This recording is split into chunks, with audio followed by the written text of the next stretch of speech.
Welcome back to the Impact Driven Leader podcast. This is your host, Tyler Dickerhoof. Excited to be here with you. If you're watching on YouTube, good to see you. You look good. You look good. Me, I got a split lip. I'm bald. I look as good as I can be. That's great. Anyways, if you're listening, wherever you're listening, man, I'm thankful that you're a subscriber. If you're not a subscriber, hit that subscribe button.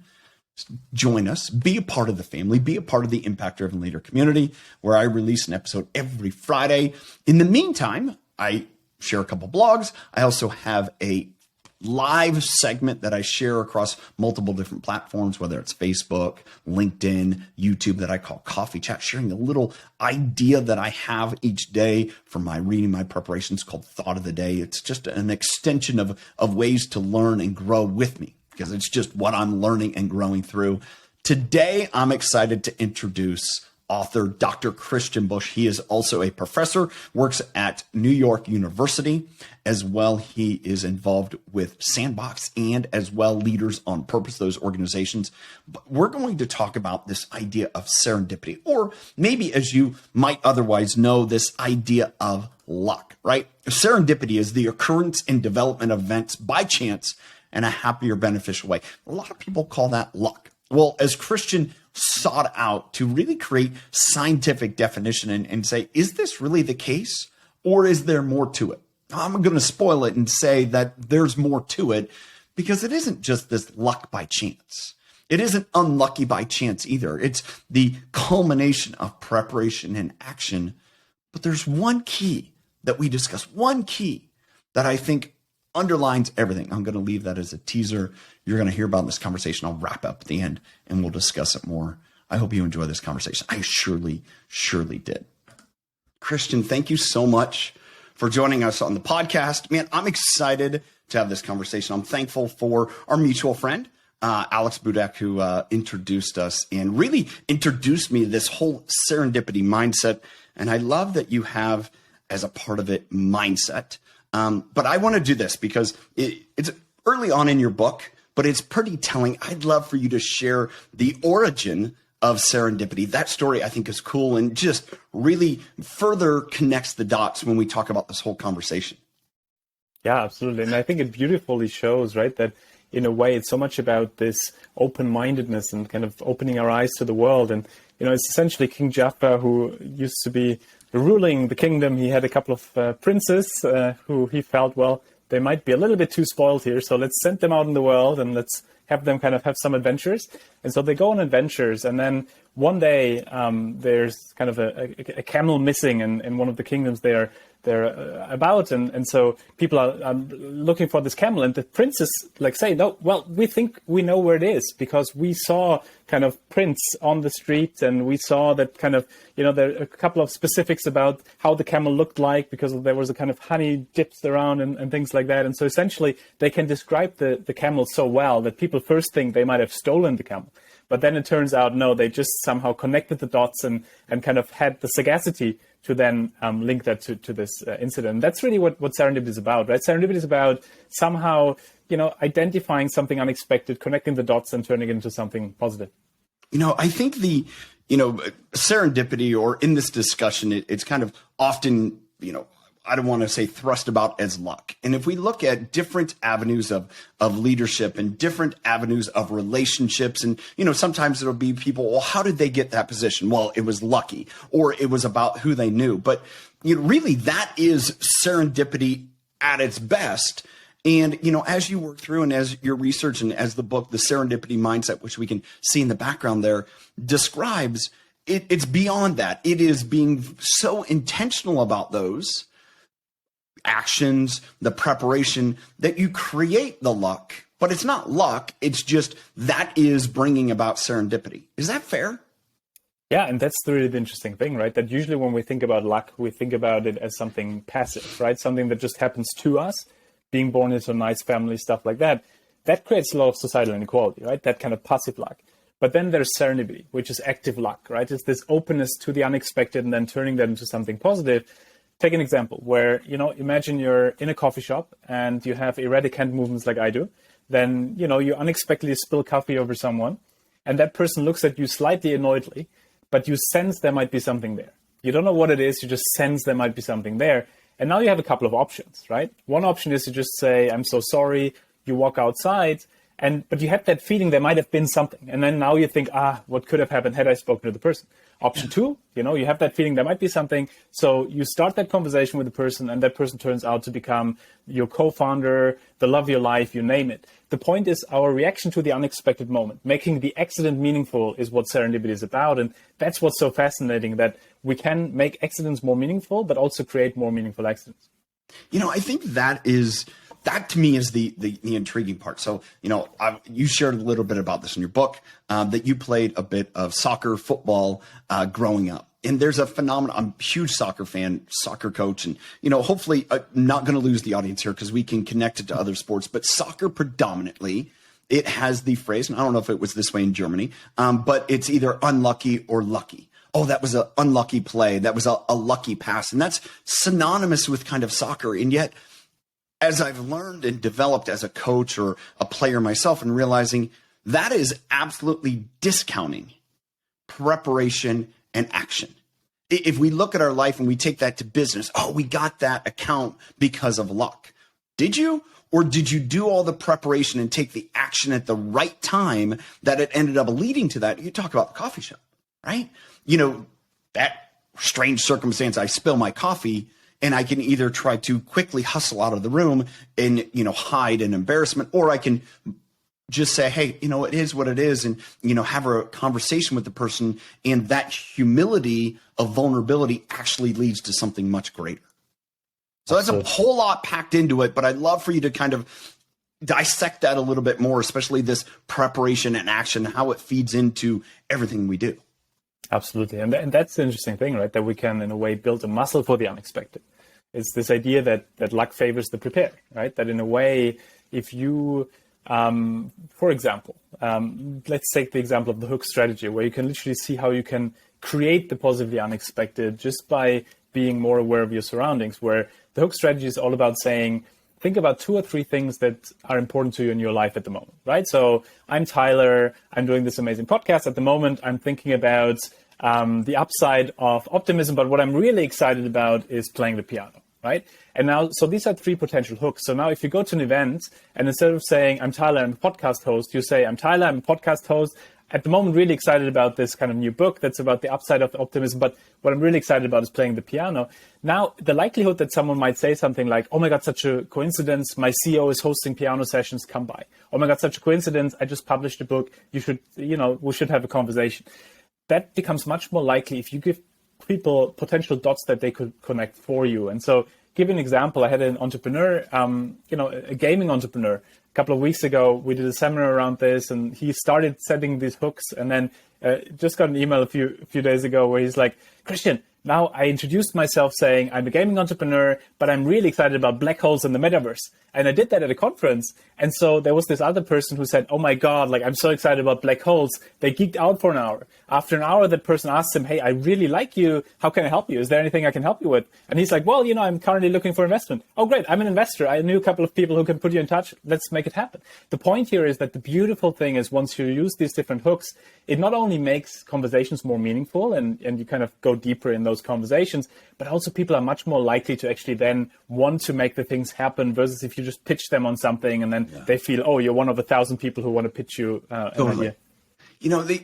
There's a couple pieces, I would say threads in there that, end up being wound and, woven into this, tapestry. But, one of them is the willingness to be bold. You talk about that. You're introducing yourself to someone. It's like, okay, this is what I'm here for. But there's the boldness and the courageousness to say, but you know what? This is what excites me. And, I've had a recent guest. So fun. We talked about creativity. And, one of the things he shares about creativity is being willing to be weird. And I think there's that element in that as you talk about the hooks, and that's one of the strategies you talk about in the serendipity mindset, is when you share those things, it's kind of like you throw your fishing line out into the pond and you never know what fish is going to grab it. But the more hooks that you throw out there, or, the more interesting hook that you throw out there, you never know what you're going to catch. And I think there's a part of it that you shared there that It's not the spearfishing aspect, which that can feel really ugly and gross. It's more of just throw that hook out there and just be amazed at what you catch and allow that to go wherever it goes. And I think you hit the nail on the head there. That is really the opposite of the kind of pitching or the kind of icky, let me be manipulative, and more in terms of saying, what's authentic to me? Like, what are the kind of hooks that feel really true to me?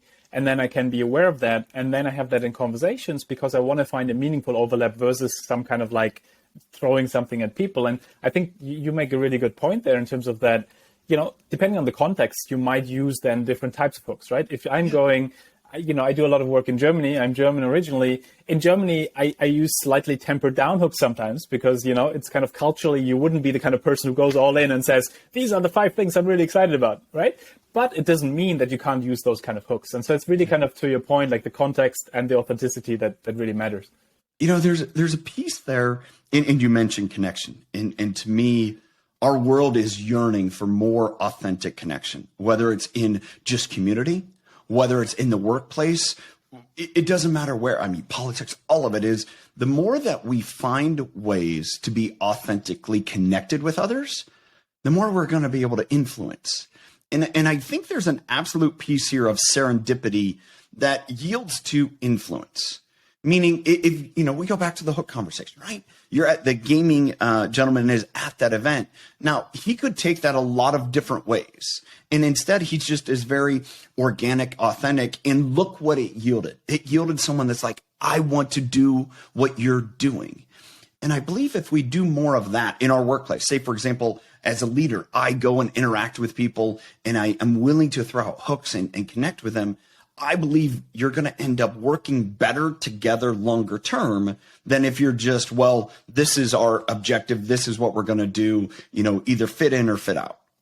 Absolutely. And, I feel you're pointing to a really important thing there, which is how do we understand what really motivates people and what kind of could really bring us together? And, the hook strategy is one way to do that. And then, the flip side also, another way to do that is exactly like, how do we ask questions also differently, right? That we allow people to talk about the things they're most excited about. So for example, let's say you're in a presentation together with your peers, and then afterwards, instead of just saying, hey, look, here's the weather. Like, what do you think about the weather? What do you think about this and this, right? Which kind of keeps us on this rather small talky type level. Like, why not ask something like, what inspired you about this, or what did you find most interesting, or something that opens up that potentiality of what we could learn about them that's truly meaningful to them. And I think to your point, the interesting thing is that we're so hyper connected in the world we live in, but actually we're quite lonely because the way we connect a lot of times is so kind of like routinized, standardized. What do you do? I do this, versus like, no, like what makes you tick? And hey, great, let me understand what really connects us. And I think that's why, I was delighted to come on here, because I feel, Alex, our mutual friend, he was like, hey, this is the kind of person, Tyler's the kind of person who is also kind of directly trying to dive into what's really meaningful versus kind of, oh, great, like let's kind of tick some of the boxes and then, move forward. Yeah, well, I appreciate that. And to that next point, I believe, somebody can set up an entire framework. Here's how you act, right? Here's the processes that you need to go about in your everyday life, be almost robotic. And I think there's a place for that. But then the great opportunity is to see that framework and work outside of it. And when you work outside of that, that's when people usually assume it's luck, right? Oh, you were lucky that you have you're at NYU, especially if someone that knew you in your, pre-collegiate, pre-university days are like, man, as you described in the book of Christian, man, you're really lucky to be where you're at. But then that discounts all the work and effort you've put in. And I think when people, they just throw luck at it instead of understanding all the pieces and parts to it, they don't see the bigger mindset. They don't see the bigger ideology behind all of it, that, luck comes to those that prepare and act. It's not this random by chance. It's, the preparation and action that leads to everything. And it's interesting, right? I mean, I have a lot of those conversations with my students around how do you set yourself up for that kind of luck? And one of the big conversations we have is take a career, right? Like if you're a 23-year-old that goes out into the world that's so uncertain, where you can't just know that you will be partner at XYZ company in this kind of linear way, because life is more like a squiggle. Yeah. How do you prepare for this? And so our kind of conversation a lot of times is, yes, of course, apply to all the kind of jobs that are written out, right? That's important. Like, like cast your net wide, apply to them. Yeah. But at the same time, look at how you can co-create some jobs. Like run into the CEO of XYZ company at an event and tell them about how excited you are about XYZ topic. And they might be like, oh my God, such a coincidence. I didn't even know about Bitcoin that plays a role for us. But you know what? Why don't you come in for 2 weeks? And if I like you, like we'll make it happen. Whatever it is. When I think about the most exciting, interesting people I know, they co-created their jobs. They were not one of 1,000 applicants who kind of applied for an analyst position at XYZ company. They were the kind of person who went to events where the interesting people are, who kind of had meaningful conversations with them. Those people liked them and said, you know what? Let's create a position for you. And I think that's kind of the interesting thing, and a bit of a mindset shift, right? To say, yes, exactly to your point. If you're within the box and like within the system of how you apply, then it seems like, yes, you worked hard, you applied, and then it worked out. But now if you coincidentally, right, got this amazing job offer because you just had that one conversation with XYZ person, yes, but you can work really hard to make that coincidence more likely. Which camp, which group do you see your students, your current students, right now that you're, in classwork, which one do you see them in most? Do you see them in that box of, all right, we have to fit inside the box? Or the ones that are like, okay, there's the box, but how can I operate outside of that? Well, I've been thinking a lot about the education system, because I feel it literally educates us out of creativity, right? As Ken Robinson would say, like that in a way, a lot of times we are being told this is the way how it's supposed to work. This is the kind of rules. And then you go out in the real world and you realize all of these rules are just made up. And if you question them, you can actually then be part of writing new rules, and you can rethink those kind of things. And I see in my classes, right, you always have people who intuitively are these kind of entrepreneurial, like creative disruptor type people who just come in and question everything. And then you have others who might be more used to kind of assuming that there's a given world and there's given principles and given rules and they should follow them. And I think it's so fascinating then to me that, when thinking about kind of the mindset we're talking about, I always assumed that those kind of entrepreneurial minds would be the ones who would be the natural kind of group that you can even more inspire, right? And yes, for them it's great because they get a language, how they can talk about cultivating serendipity versus just being, unexpectedly surprised and things like that. But then actually the group of those people who might say, this is not me, this is different from what I'm doing. Once they start doing small things, casting a couple of hooks, asking questions slightly differently, they have the biggest shift, because for them it's a real shift in their life. And so I've become extremely excited about exactly this, to say, what are the baby steps, like casting hooks and things like that, that have an impact on people's lives because they can directly see the result. And I will never forget, I had a colleague in London, a very eminent professor, and he would always say, Christian, I love your content, but like, why do I need it? Like, I have everything. I have a great career, I have a great family. Why do I need serendipity? And so we made a deal and we said, do a couple of things differently, couple of hooks, couple of questions differently, and then let's meet again. A couple of weeks later, he comes back and he's like, Christian, I didn't know life can be so joyful. And that was kind of the thing, that you have to try it. Like you can like abstractly talking about it doesn't help. Like people just got to go in and try it. I mentioned this, as we started.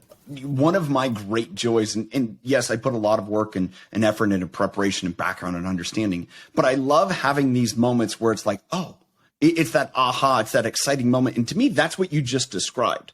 If I do all the work, then it's going to allow me to navigate to that point. But I want to be able to have a conversation. I want the listener to be able to like, wow, it sounded like they had a real conversation and not just this static, here's question by question by question by question interview. To me, that's more enjoyable in life. And you just described that. So how do, and obviously your work is getting to people to that point, but talk about the professor. Why do you think he was static where he was and yet willing to look at you, to say, all right, I'll look at your work. I'll take that bet. Why do you think people find themselves in that static, well, this is just the way it is? Well, it's interesting. And, in a way, most of us are in one way or the other a culprit of that, right? That we might have a certain functional fixedness, or this kind of almost like, because we become really good at something, then kind of almost thinking, oh, like everything will always be that way because XYZ is the way I've learned, right? It's the hammer nail problem where if you're used to a hammer, like when you need a nail in the wall, you always look for the hammer, right? Because that's the one method that you're so used to, even though there might be other heavy objects that can much easier kind of help you what you want to accomplish. And so it's really kind of that idea of, and I think that's kind of what I find extremely interesting also from, how people can help other people have more serendipity, to really work with them of breaking out of that functional fixes and saying, how can I get you away from assuming that this is the one way or this one routine? And one way that I find extremely useful always is to just kind of ask the very simple question, why, right? Because if you start asking why, it's kind of very Socratic method type where then you start questioning your assumptions and you ask, okay, why am I actually doing this? Why do I use the hammer even though I could use this other object? And I think we can learn a lot from kids there. Like if you ask kids, for example, did you find money in the street? I bet you they find more money in the street than any adult. Why? Because they don't expect it to not be there. We have this kind of fixedness, so we kind of educate ourselves out of this idea that the positively unexpected might be there, even though it is there all the time. And kids see it. Adults a lot of times, unfortunately, don't. Well, and I think that's really the foundation of this whole mindset of a serendipity is be willing to transform yourself into the unimaginable is possible instead of the other. Whereas the unimaginable is impossible. And so we just look for things that just fall into our pattern of life. Well, if you do the work, if you go to college, if you go about life and you're in the dating scene, you have this script for life instead of being able to really look at it and say, every day is a new day to rewrite whatever. If I act accordingly, if whatever desire I want is achievable, if I just act. And that's the fascinating thing. There's a lot of experiments that show that people who do exactly that tend to be luckier in the future. Not because of some kind of, abracadabra, it falls from the sky type thing, but because of the way they look at the world. And, there's one of my absolute favorite experiments where they pick people who self-identify as quite lucky, like very lucky, and people who self-identify as very unlucky. So people who say, bad things tend to happen to me, I'm always in accidents and so on. And then they pick one of each and they say, walk down the street, go into a coffee shop, sit down, and then we'll have our conversation. What they don't tell them is that there's hidden cameras alongside the street and inside the coffee shop. In front of the coffee shop, there's a pound note, a 5 or 10 pound note. So there's money in front of the shop. And inside the shop, the table next to the counter, there's this extremely successful businessman who can make big dreams happen. Now, the lucky person walks down the street, sees the money, picks it up, goes inside the shop, orders a coffee, sits next to the businessman. They have a conversation, they exchange business cards, and potentially an opportunity comes of it. We don't know that part. The unlucky person walks down the street, steps over the 5 pound note, so doesn't see it, goes inside the shop, orders a coffee, sits next to the businessman, ignores the businessman, that's it. Now, at the end of the day, they ask both people, how was your day today? And so the lucky person says, well, it was amazing. I found money in the street, made a new friend, and, potentially a new opportunity coming of it. The unlucky person just says, well, nothing really happened. And that's the funny thing. You can put people into exactly the same situation. And one of them will have a little bit more luck than others just because they look at that there could be potentially good things that could happen to them.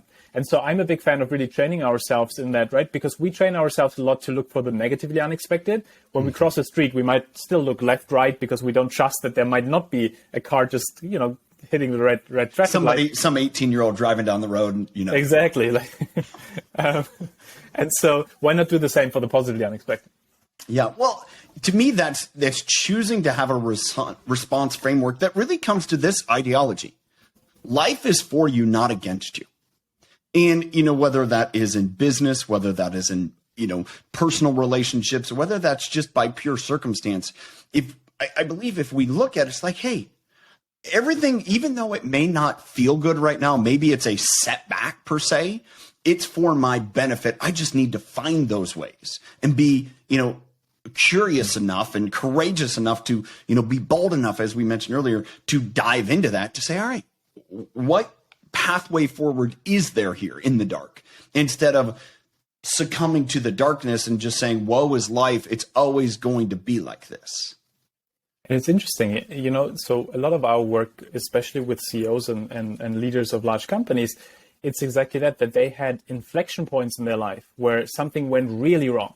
they lost a loved one, their company almost went bankrupt, you name it. And then they said, okay, do I let this situation define me, or do I try to define that situation? And then do I go from this? And of course, in the moment itself, it never feels like this, right? They wouldn't have, like, they post-rationalized that, right? They wouldn't have felt that in the moment. But by being active about it and still saying, okay, the life is not over. It always reminds me of this old saying, right? If you want a happy ending, don't stop your story too early. Like, if you stop at that point where someone breaks up with you, then you'll always be the broken up with, versus if you continue dating and then you find the love of your life, then thank you so much for this breakup. Otherwise, I couldn't have found the love of my life, right? And so it's kind of these things where these inflection points. And I mean, I at the same time, right? I'm a big believer that we can never blame anyone for bad luck. We can never, we all have a lot of bad luck potentially set out, right? There's a lot of kind of diseases and everything out there. So I think that's something, yes, we can never blame anyone for that. And then to your point, at the same time, the question always is there still something in this particular situation? And I've learned so much from Viktor Frankl there, like highly recommended. He wrote this amazing book, Man's Search for Meaning.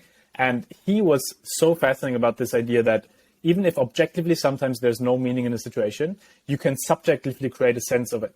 He was in a concentration camp. Toughest situation you can imagine. And he said, objectively, no meaning here.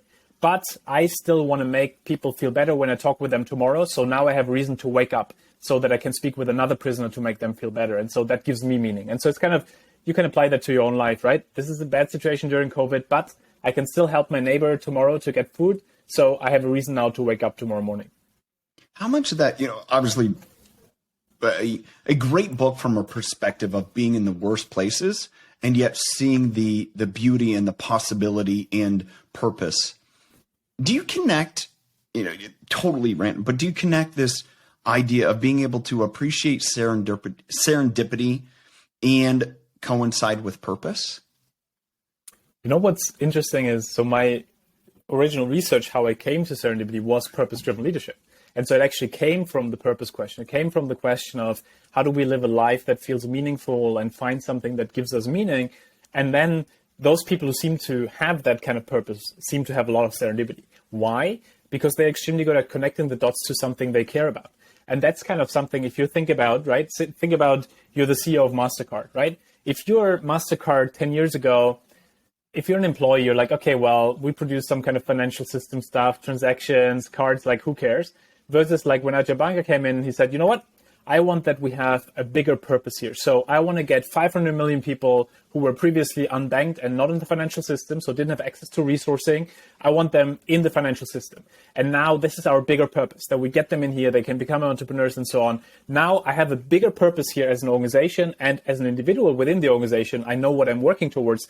Now when I, over dinner, coincidentally so, run into a tech entrepreneur who tells me about this cool new solution of how to get people out of poverty, now I can connect the dots to this and say, wow, at MasterCard we could integrate that, right? So the point is, I care more when I have a purpose, and I want to connect the dots more, and it becomes easier. You share this a little bit in your book. I heard this actually last fall as well, is you can't connect the dots looking forward. You can only do it looking back. And I think there's a point of reflecting at points to say, to allow yourself to look back and connect the dots backwards, that propels you forward to be able to see the next opportunity. You just mentioned about, the MasterCard executive and that idea of the only way to get to that end purpose is maybe looking back to say where we've been. Okay, great. Those were the dots connected. How can we look for greater opportunities either outside of what we're doing now, or that continue to propel us along that pathway? Is that something that you find that when you talk to people about the serendipity mindset, that you try to curate more and more? It's like how to reflect to be able to look forward. Absolutely. And I think, the kind of initial Steve Jobs idea of, hey, look, it's easier to connect the dots at hindsight. I completely agree with this, in the sense of, right, you look at your CV and you think about, oh, it all looks kind of so random, but actually maybe there's a thread here that I've always loved to work with people. I've always loved to work with ideas. And so you realize, oh, wow, maybe there is more of a common thread here than I thought, right? And so that kind of then makes it also easier going forward to say, oh, it seems like I've always been excited about XYZ, so now that can become part of my narrative going forward as well. And I think that's why I'm actually a huge fan of that. Connecting the dots backward helps us to connect the dots better going forward. And that really, that kind of connecting the dots going forward is part of building our uncertainty muscle, that we think about what do I actually want to connect the dots to? And, I feel there's a lot of pressure, especially on young people sometimes, find your purpose, find your passion. And so I'm a huge fan actually of find your curiosity, because it's kind of a lot about saying, if you're a young person, you might not have figured out yet what you're burning for, but maybe you're curious about XYZ direction. And once you then put yourself into communities that do that or meet people around this, then at some point you're like, oh my God, I didn't even know XYZ position exists. Let me learn more about it. And then you kind of rubber stamp yourself into that. I think an overarching thread that I see in life, and I believe it's a major facet in leadership. I hear from you as well in this idea of serendipity. It's always choose to be curious. Whether it's that asking the questions why, whether it's just wonder, because by wonder, you see things that you wouldn't otherwise see because you're not so blinded by, well, this is just the world I'm in. This is the way it's going to be. And I think that not only provides a more fruitful life, but it creates those opportunities for serendipity. It creates those opportunities for otherwise relationships. It really, I think, again, we can't underestimate curiosity. Absolutely. Especially also because, so if I were sitting at home, I would point now on one of my favorite books, The Little Prince, which is all about essentially that kind of little boy who runs around and always asks questions, right? Why? Why would that matter? Why would that matter? And a lot of times we lose that over time, right? Because we get so used to particular kind of themes of how we think about life, what we think is important. And then what I found extremely interesting is when people get close to retirement or close to death, then they're like, oh no, let me step back and think about again, why was it interesting what I did, or maybe not? And then there's a lot of regret, right? And so I'm a huge fan actually of thinking about what could I potentially regret much earlier in life versus when we're on our deathbed. And so I think, that kind of asking why, I think the earlier we do that, the earlier then we might realize what I'm currently doing at the moment. If I would run in front of a car tomorrow morning, I would probably not feel that my life was as worthwhile as it could have been had I focused already on the things that I think I should do in 10 years. Life might not be as long, right? Things happen. Yeah. So we might as well now focus already on the things. And there I'm a huge fan of really thinking about careers more as kind of portfolios and like platforms of like, let's say you're a consultant at XYZ consultancy, and you always think about, okay, I'll do this for a couple of years to make money, to build my kind of contacts. And then afterwards I do the thing I really want to do, the NGO or whatever. Yeah, but you might not have the time. So what you might want to do is think about how you can already integrate that now into your job. So for example, let's say you're excited about how woman empowerment can work in Kenya. Well, then try to find the board member or the partner at your consultancy who's excited about this, pitch it to them, and then make it a consultancy project at that consultancy, where then out of this you spin out an NGO and do that, right? Yeah. So it's really kind of thinking about, can I bring already what I'm excited about into the platforms I'm in versus waiting for 20 years and then maybe life is over sooner than that. There's a little bit of a timeline essence there. And I have to think that probably one of the biggest confounders, if you track people in their mindset on, all right, is this serendipitous? Meaning, am I, having a is where we create it in a finite factor. Meaning, well, I need it to happen in this time. I need this, if I'm pursuing that NGO you just mentioned, and I put a time frame in, well, I want this completed in the next 12 months. And you almost lose the ability for it to naturally occur. Maybe it's 16 months where that next opportunity comes that actually makes it all happen. And seeing that timing as perfect instead of I need to truncate it because that's what I have in my mindset. And that's why I think what we see with a lot of leaders, especially in our research, is that they're extremely good at saying, here's a plan, here's a strategy, here's where we want to go. But I'm already telling you now that we will adjust that timeline based on new information coming in. And that's not a bad thing. That's actually because we're open, because we want to constantly have new information come in and learn about it. And so I think, that's actually something when you look at old school leadership mindsets versus like the new type of leadership mindset, huge shift, right? Away from, I pretend I know everything, I pretend I can control everything, which is just an illusion of control and nobody believes it anyways, to, hey, this is kind of like, I can't give you certainty, but I can give you clarity of Yes. where we're going and what the timeline is, but I'll adjust it. And now when I adjust the timeline, I look strong because I told people from the beginning, I will adjust it. And that's what I do as a leader. Yep. And I think that's kind of the new definition of a leader, to say, at the end of the day, you're not here to pretend you know everything. You're here to create the environment so that people can help you get all the knowledge that's out there. And then you together as a collective know everything that needs to be known to solve a problem. And that's an amazing thought to, I guess, punctuate this conversation, because I agree with that entirely. And it's that the leader that's willing to say, I don't know, but I'm clear about what I do know and where I want to help everyone go to. Christian, thank you so much. This has been a great conversation. I love this idea of really creating our own luck. And it's not luck. It is, again, the preparation, the action, the being curious enough to just wonder. And through that, man, all sorts of good things can happen. And they do. Thanks so much. Such a pleasure to talk with you. There was a segment there where I brought up with Christian, just one of my recent guests, Joey Cofone, the author of The Laws of Creativity. And I'm going to read this for you. I read this for Christian as we went off camera. But the 3 devastating perspectives on young minds. And we talked about all 3 of these in Christian's piece. It's that authority is unquestionable. Number 2, that man-made rules must be followed. And number 3, the end is visible from the start. If we go about it, we talked about that. If we're trying to connect our dots forward, we're never going to see it. At the same point, if we have to accept everything we're told, we're not going to see necessarily serendipity going forward. Or at the same point, if we have to follow all the rules, we're not going to look outside of that for what opportunities. He talked about applying for a job. If we just go to that job saying, well, this is all you have available, instead of saying, man, I'm excited about this within your organization. Are you guys doing any of that? You never know what might happen. See, it's that curiosity, it's that wonder that brings great opportunity. It's where I love to say this and this mindset of give me a box and I'm going to figure out every way to operate outside of that. That's exciting to me. That's fun. That is enjoyable. What I found is when I have enough preparation and the action of doing it and curiosity, the best things occur in my life. I could have never known that I would be here doing this, sitting in front of a camera, recording this for you today. But yet, if I look at all my experiences and all the opportunities that got me here, man, I was perfectly set for this. I had a career where I needed to be curious and I needed to wonder, but I also had to get outside of the framework that was built in. Man, I hope you've gotten value from this today. And I hope you also take away from the very last thing that Christian shared is the leader today is not totally certain.